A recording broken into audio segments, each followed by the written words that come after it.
Okay,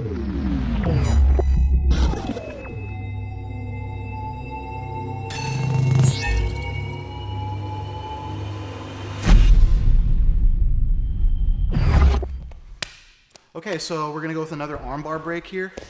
Basically, I like to use all these together. There's not like a favorite.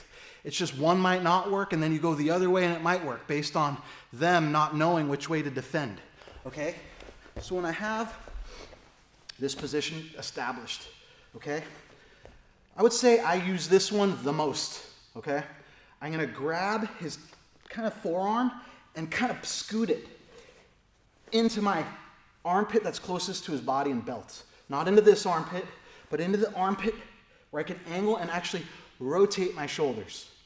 I don't want to be square here trying to finish. This is the hardest place to finish, straight back.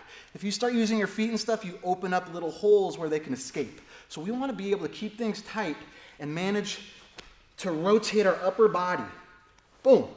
Now I'm going to rear naked choke his wrist. So I'm from here, here. I'm going to grab my own gi. No matter how tight that grip is, right there, if I come on top with my own hand and kind of joint lock, like a wrist lock, just a smidge, pull it down, it's going to become really weak once I do my next movement, which is just falling to my right shoulder. Just falling.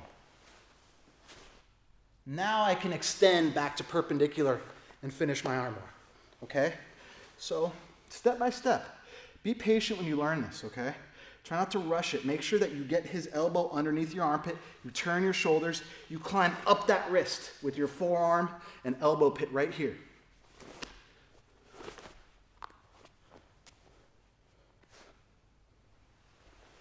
Boom.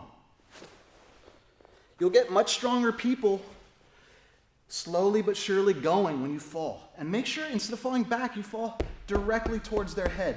You can't stay there long because that is a scramble opportunity for them to do some rolls and some movements to get out of this position. But to break his lock and to extend his arm, it's really easy to get someone's arm to break this way rather than that way. You're fighting less muscle. Everything comes in. Now I just fall. I let gravity kind of take its course. Knees are still pinched. I fall. Boom. I rotate. Back to perpendicular. Arching my back, popping my hips, pulling down on this wrist. Thumb always up. Okay, we don't want a good defender will start turning their hands. So you got to isolate that wrist. And sometimes that's difficult with this like ogre arm grip.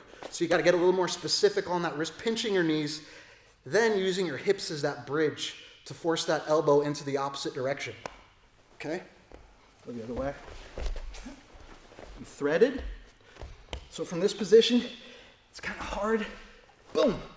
Kind of like bypassing that elbow, angling, coming to that collar, coming on top of that wrist, pulling it down. Now I'm falling, just letting gravity take its course. Boom. Coming back to perpendicular, finishing.